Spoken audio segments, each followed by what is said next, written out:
Subscribe to our YouTube channel and press the bell icon to get the latest updates. Hello friends, this is Vijay Bambani here. I hope you're doing great in the markets and the markets are treating you well. Also, I hope I'm able to add a tremendous amount of value to your trading and investing experience. And in this video, I want to touch upon a topic which I'm sure interests almost all of us. You see, I've been getting a lot of queries from people, especially after the COVID triggered lockdowns have been triggered, from people who either want to consciously quit their jobs or have been out of jobs and want to consciously take up day trading for a living. So the hot topic is, should you quit your job if you have one? Should you quit your job to start day trading for a living, especially if you've just started trading? Now, you see, the answer is far from a black and white, cut and dried yes or no. This is a very complex issue. This is a sensitive topic. What happens to you in life will depend upon your choice. I'm sorry. So we take it up from there. Number one, what you are seeing in the market is a recent phenomena.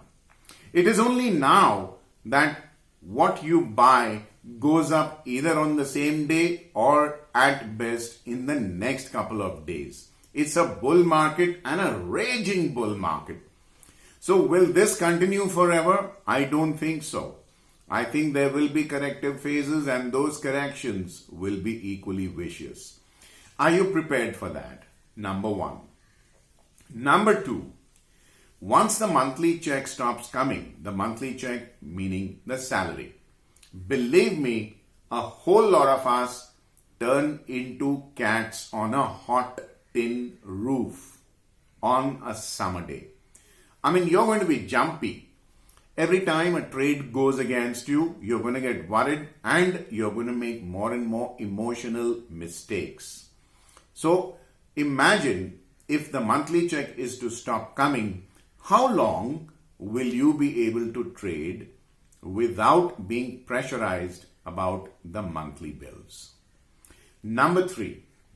Now this is the crux of the argument.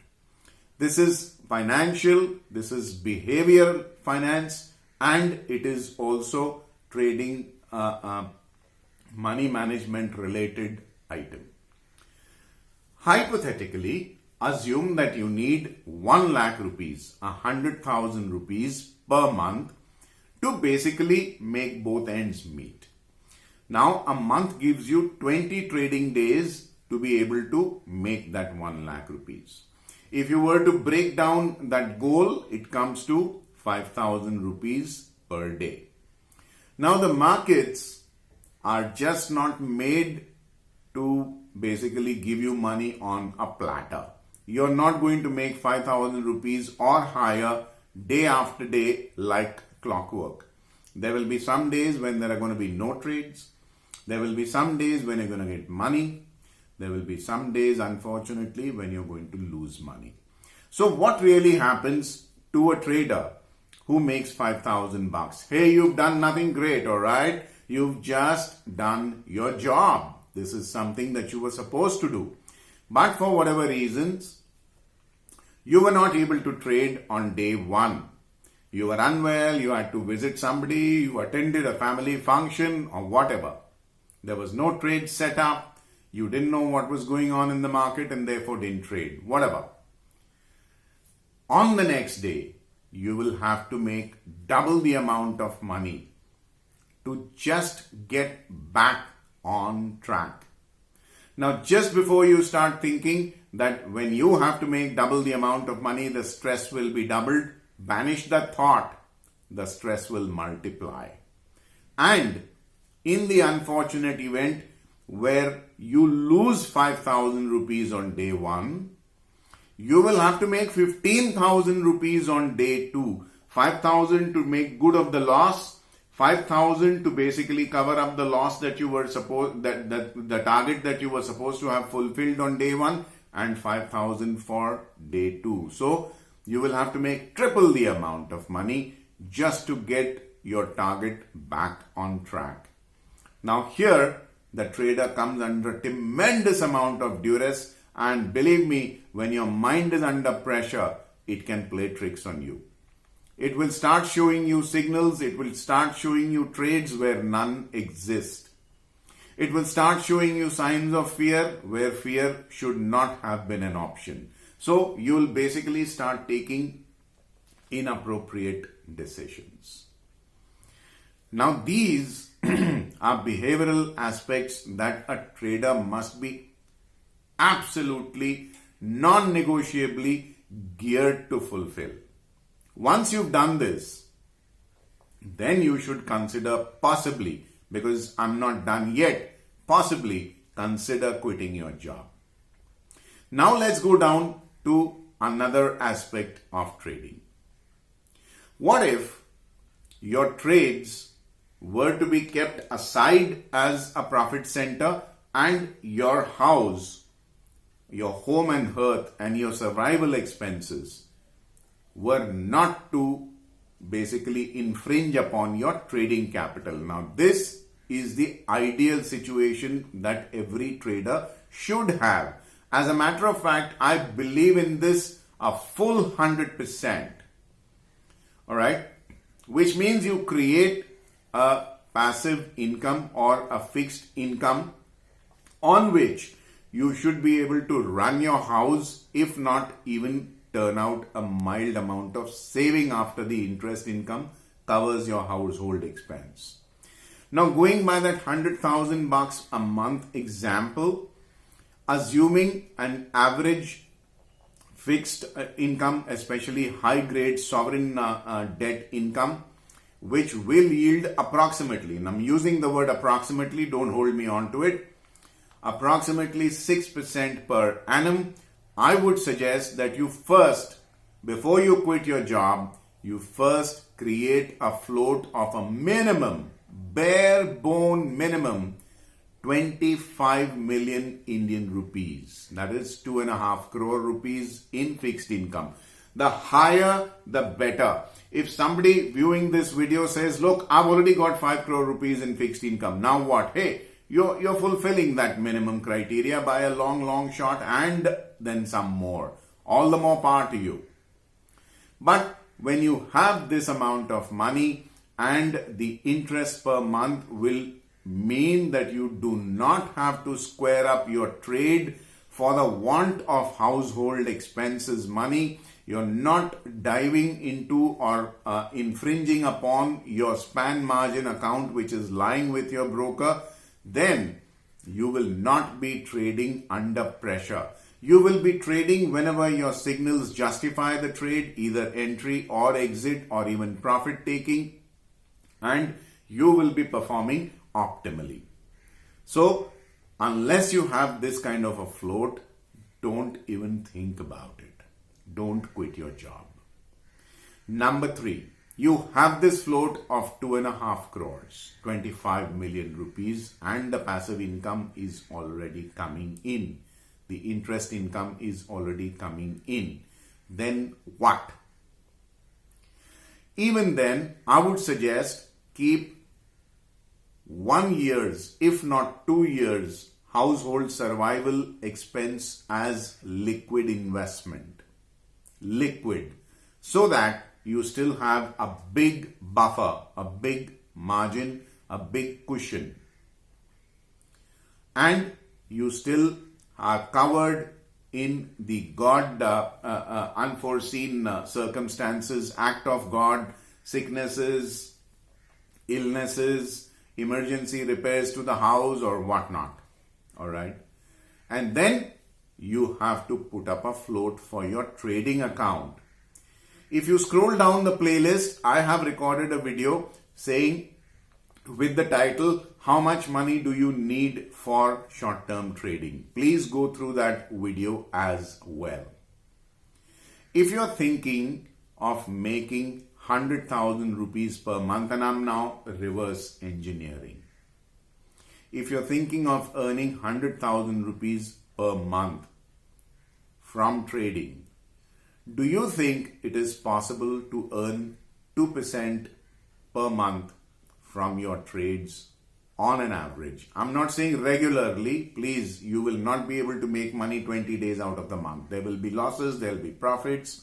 There will be days when you don't trade at all. All right.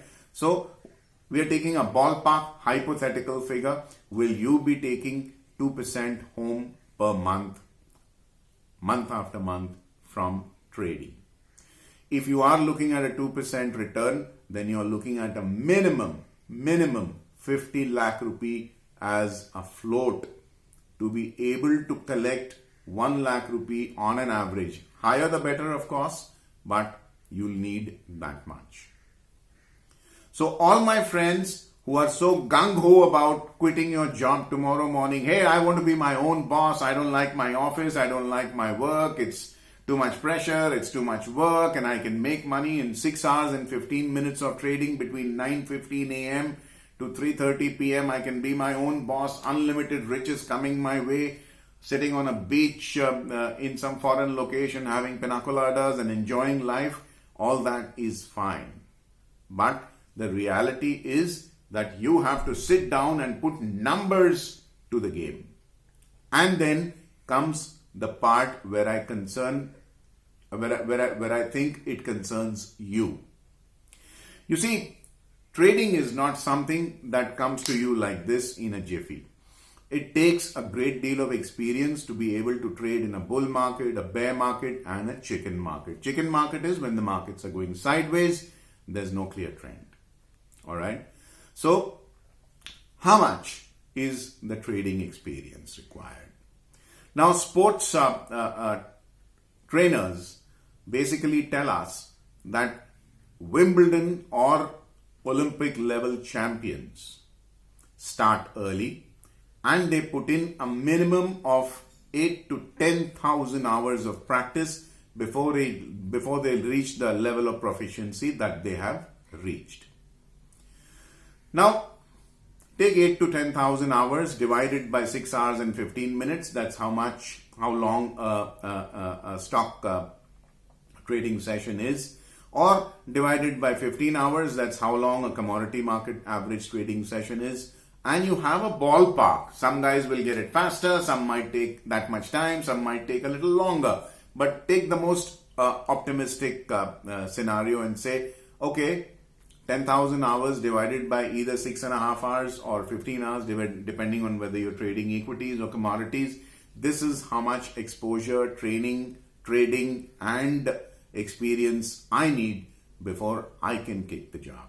And do remember that all these conditions, all these criteria, capital, fixed income, money, 1 or 2 years of household expense, money to be set aside, experience in the market, must all be fulfilled together. You can't say I have one of them but not the other 2 or other 3. Not happening. All right? It's not happening. So you either have it all or you don't have it at all.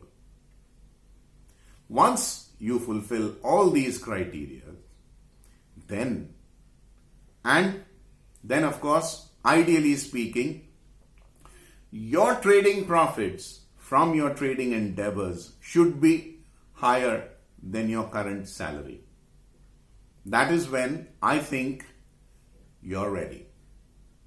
Do not displace an existing structure unless you already have a new structure in place. If you're earning 100,000 rupees from a salary and you're going to trading, assuming that you're a good trader and you're churning out money month after month, but hey, if you're going to make out 20, 25, 30, 35, 40,000 a month, if you ask me, you're suffering a lower lifestyle. You'll be compromising on things, you'll be cutting corners, and at some point in time, you might even get exhausted. So reach a level of proficiency where your trading income is either equal to or higher than your current salary, and then by all means, consider quitting your job. I hope I've answered almost all the questions that would have come to your mind in the comment section. I would love to hear from you, good, bad, or ugly. Keep it coming. You have questions about it, I'll be happy to answer. And before I sign off from this video, a gentle reminder to subscribe to my YouTube channel if you haven't already done so. Click the bell icon to receive instant alerts about fresh videos being put up out here, and help me reach out to fellow like-minded investors and traders by referring my video to your family and friends. Friends, thank you for your patience in watching my video. Till we meet again in my next. This is Vijay Bambani signing off for now. I wish you have a very, very profitable day ahead. Thank you. Bye-bye. Our new research uncovers some shocking truths behind today's hottest investment opportunity, electric vehicles. Don't invest your money in EV stocks before seeing our research. Click here to sign up for our special event to know it all for free.